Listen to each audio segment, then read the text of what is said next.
শাশুড়িকে মা না বললে কি গুনাহ হবে যদি তিনি কষ্ট পান? স্বামীর ভাগিনা ভাতিজা অ্যাডাল্ট হলে তাদের সাথে কেমন চলাফেরা করা উচিত? আমি একজনের সাথে হারাম সম্পর্কে ছিলাম, এখন সম্পর্ক নেই, কিন্তু আমি তাকে এখনও ভালোবাসি। আমি তাকে কি আমার স্বামী হিসেবে পাওয়ার জন্য আল্লাহর কাছে দোয়া করতে পারবো? কিভাবে দোয়া আমল করব? বিয়ের যে কোনো শর্ত না মেনে শুধু মজা করে কবুল বললেই কি বিয়ে হয়ে যাবে? মসজিদে কয়েল ব্যবহারের বিধান কি? এতে মশার উপদ্রব থেকে বাঁচতে পারলেও কয়েলের ধোঁয়া অনেকের জন্য ক্ষতিকর, কারো সুবিধা এবং কারো অসুবিধা। এরকম ক্ষেত্রে করণীয় কি?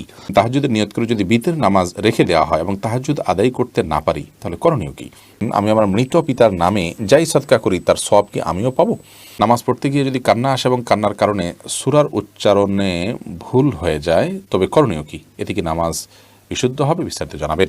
তাসনিয়া তিশা শুভ্র আপনি লিখেছেন, কেউ যদি খাবার অপচয় করে তবে সেটা কি তার রিজিক থেকে কাটা যায় নাকি সেটা তার রিজিকেই ছিল না? দেখুন, যদি কেউ খাবার অপচয় করে তাহলে সেক্ষেত্রে তার রিজিক থেকে সেটা কাটা যায়, ব্যাপারটা সেরকম নয়। মানুষের রিজিক যা তার জন্য বরাদ্দ আছে সেটা তিনি ভক্ষণ করবেনই, কিন্তু তিনি ইচ্ছাকৃতভাবে খাবার নষ্ট করার কারণে তাকে অপরাধী হিসাবে বিবেচনা করা হবে এবং তার জন্য তার শাস্তি হবে। এর মানে এই নয় যে তার রিজিকে ছিল না অতএব তার অপরাধটা কথা। তার অপরাধটা হলো তিনি এটার সদ্ব্যবহার করেননি, তার দায়িত্ব তিনি পালন করেননি, তিনি এটাকে নষ্ট করেছেন, এটা হলো তার অপরাধ। কিন্তু এর মানে এই নয় যে ওই খাবারটা তার রিজিক ছিল কিন্তু মিস হয়ে গেছে, না।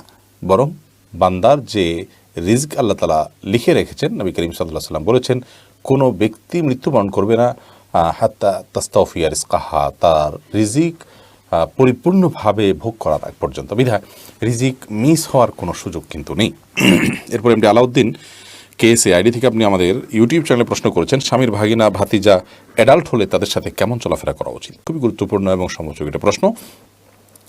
একজন নারীর জন্য, একজন মুসলিম মহিলার জন্য তার স্বামীর ভাগিনা কিংবা ভাতিজা তারা যদি প্রাপ্তবয়স্ক হন বা প্রাপ্তবয়স্ক আর কাছাকাছি হন তাহলে তাদের সাথে পর্দার বিধান তার জন্য প্রযোজ্য হবে।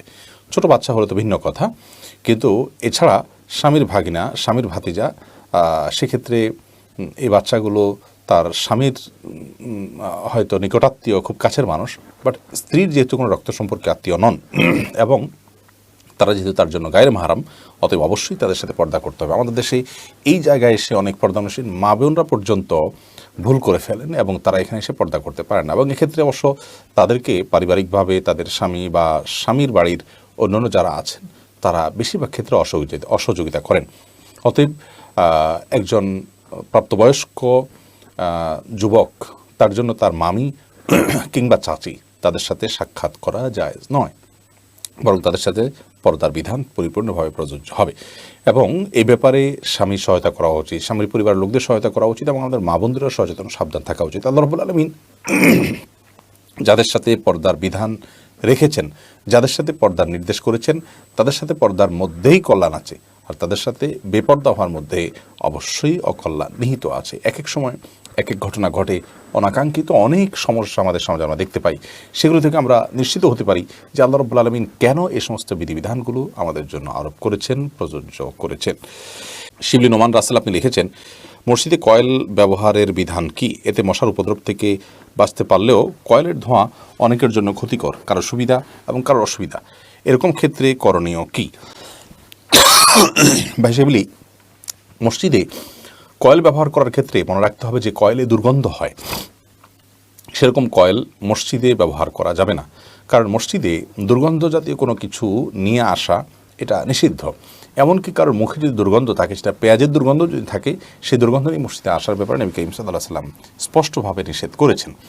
তো মসজিদে যদি কয়েল জ্বালানো হয় মশা তাড়াবার জন্য, সে কয়েল যদি দুর্গন্ধ থাকে তাহলে সেটি জায়েজ হবে না, গুনাহ হবে। বরং এ সমস্ত কয়েলের বিপরীতে যে সমস্ত কয়েলের মধ্যে দুর্গন্ধ নাই সে সমস্ত কয়েলের ব্যবস্থা করতে হবে, কিংবা এর বিকল্প অন্য কোনো পন্থায় যেতে হবে, কিন্তু দুর্গন্ধযুক্ত কয়েল মসজিদে চালানো যাবে না। নবী করিম সাল্লাল্লাহু আলাইহি ওয়াসাল্লাম বলেছেন, তাতাআদ্দাল মালাইকা বিমা ইয়াতাআদ্দা বিহি বনু আদম। মানুষরা যে সমস্ত বিষয়ের কারণে কষ্ট পায়, ফেরেশতারাও সে সমস্ত বিষয়ের কারণে কষ্ট পায়। অতএব দুর্গন্ধের ফলে মানুষের যেরকম কষ্ট হয়, ফেরেশতাদের কষ্ট হয়। বিধায় মসজিদে কেউ যেন দুর্গন্ধ জাতীয় কোনো কিছু নিয়ে না আসে। এর বিপরীতে ওমর রাদিয়াল্লাহু তাআলা মসজিদে নিয়মিতভাবে ধূপ জ্বালাতেন, অর্থাৎ সুগন্ধি জাতীয় কাঠ ইত্যাদি জ্বালাতেন, যার কারণে মসজিদের মধ্যে কয়েল জ্বালিয়ে, বিশেষ করে কয়েলের মধ্যে যখন দুর্গন্ধ থাকবে, সেটাকে ফেরেশতাদের কষ্টের কারণ বা মানসিক কষ্টের কারণ হওয়া, এটা জায়েজ নয়। আমাদের দেশে বহু মসজিদে কিন্তু এই কাজটি করা হয়, এবং এই কাজটি করার সময় আমরা অনেকে খেয়ালও করি না যে কাজটি আসলে গুনাহের এবং অন্যায়ের। এরপরে রামিসা ইসলাম আপনি লিখেছেন, আমি একজনের সাথে হারাম সম্পর্কে ছিলাম, এখন সম্পর্ক নেই, কিন্তু আমি তাকে এখনও ভালোবাসি। আমি তাকে কি আমার স্বামী হিসেবে পাওয়ার জন্য আল্লাহর কাছে দোয়া করতে পারবো? কিভাবে দোয়া ও আমল করব? দেখুন, সম্পর্ক ছিল হারাম, এখন নেই, আলহামদুলিল্লাহ। আপনি তাকে যদি স্বামী হিসাবে পেতে চান, তাহলে বিবাহ প্রস্তাব করুন, আপনার অভিভাবকদের মাধ্যমে তার সাথে বিয়ের জন্য আপনি চেষ্টা করুন।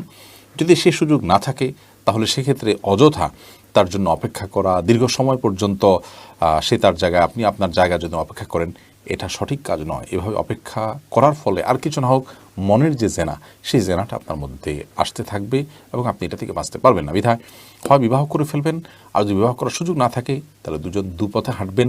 এবং যদি কখনো আল্লাহ তাআলা আপনাদের দুজনের মধ্যে বিবাহ কপাল লিখে থাকে, হয়ে যায় তো ভালো কথা, কিন্তু এটার জন্য অপেক্ষা করা এবং দীর্ঘ সময় পর্যন্ত আপনার একে অন্যকে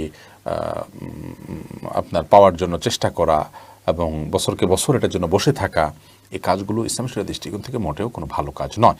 পছন্দ হয়েছে বিবাহ করবেন, পছন্দ হয়েছে বিবাহ করার সুযোগ নাই, তাহলে দুজন দুপথে হাঁটবেন। আমরা আজকাল নফসের এবং প্রবৃত্তির তাড়নায় এই পরিমাণ তাড়িত হই যে সেক্ষেত্রে দিন, ঈমান, আমল আমাদের টিকছে না নষ্ট হচ্ছে, সে বিষয়গুলো আমাদের দেখার ফুরসতটুকু পর্যন্ত নেই। বিধায় এই কাজটি থেকে আমাদেরকে বেরিয়ে আসতে হবে। হুমায়ুন ইসলাম আপনি লিখেছেন, তাহাজ্জুদের নিয়ত করে যদি বিতের নামাজ রেখে দেওয়া হয় এবং তাহাজ্জুদ আদায় করতে না পারি, তাহলে করণীয় কি?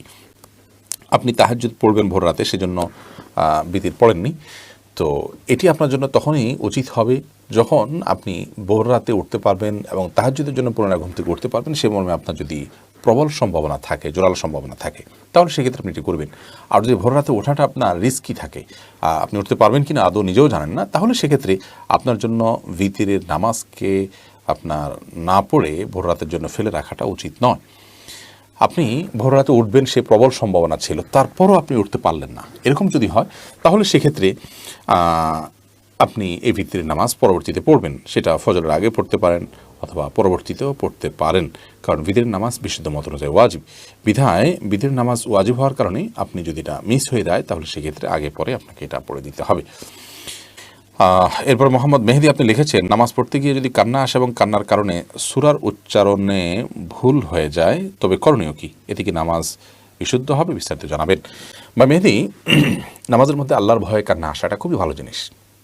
এই নিয়ামত থেকে আমরা বেশিরভাগ মানুষ আজকাল বঞ্চিত। আমরা আল্লাহর সন্তুষ্টির জন্য ইবাদত করা এবং আল্লাহর সাথে কানেক্টেড থাকা এবং আল্লাহর স্মরণ অন্তরে এসে আল্লাহর ভয়ে, জাহান্নামের ভয়ে এবং আল্লাহর মহব্বতের চোখের পানি ফেলা, এটা তো আমরা ভুলেই গেছি আজকাল। তো এটি ভালো জিনিস। এটি করতে গিয়ে যদি সূরার উচ্চারণে ভুল হয়, তাহলে এটাকে কারেকশন করে নেবেন, অর্থাৎ ভুল হয়ে গেছে কান্নার কারণে, তাহলে সেক্ষেত্রে সেটাকে আপনি দৌড়ায় নেবেন, আবার এক আয়াত পেছন থেকে পড়বেন। আর যদি আপনি পরবর্তীতে বুঝতে পারেন যে ভুল হয়ে গিয়েছিল, নামাজের পরে বুঝলেন, কিন্তু আপনি নামাজ যথেষ্ট হওয়ার মতো তেলাওয়াত করেছেন, ধরুন সূরা ফাতিহা আপনি পড়েছেন, তার সাথে আরও 2-4টি আয়াত তেলাওয়াত করেছেন, এরপর ভুল হয়েছে, তাহলে সেক্ষেত্রে আপনার নামাজ হয়ে গেছে, কোনো অসুবিধা নেই ইনশাআল্লাহ বিইذনিল্লাহ। এরপরে নুসরাত মাহি আপনি লিখেছেন, আমি আমার মৃত পিতার নামে যাই সাদকা করি, তার সওয়াব কি আমিও পাবো? আপনার মৃত পিতার নামে যে সাদকা আপনি করবেন, আশা করা যায় আল্লাহ রাব্বুল আলামিন আপনাকেও এক্সট্রা হিসাবে তার সাদকার সওয়াব দিবেন। কারণ আপনি যেহেতু পরিশ্রম করেছেন, আপনি যেহেতু কষ্ট করেছেন, আল্লাহ রাব্বুল আলামিন সেজন্য আপনাকে বঞ্চিত করবেন না। কারণ আল্লাহ রাব্বুল আলামিন কাউকে তার পরিশ্রমকে পণ্ড বা ব্যর্থ হতে দেন না, যতক্ষণ পর্যন্ত সেটি আল্লাহ সন্তুষ্টির জন্য হবে এবং সঠিক নিয়মে হবে। এরপরে কবির হোসেন আপনি লিখেছেন, শাশুড়িকে মা না বললে কি গুনাহ হবে যদি তিনি কষ্ট পান? শাশুড়িকে মা বললে তো গুনাহ হবে না, কারণ এটা তো আপনি গর্ভধারণকারিণী মা হিসাবে তাকে আপনি মা সম্বোধন করছেন, এটা সম্মানসূচকভাবে মা হিসাবে আপনি তাকে আখ্যায়িত করছেন। কারণ আপনি আপনার মায়ের নাম যেখানে সেখানে লিখতে হয়, সেখানে শাশুড়ির নাম কোথাও লেখেন না, তার মানে আপনি তাকে আপনার গর্ভধারণকারিণী মা হিসাবে স্বীকৃতি দিচ্ছেন না, বিধায় তাকে মা বলাতে কোনো অসুবিধা নেই।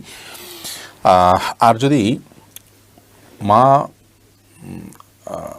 বললে তিনি কষ্ট পান, তাহলে সেক্ষেত্রে এরকম তো হওয়ার কথা নয়।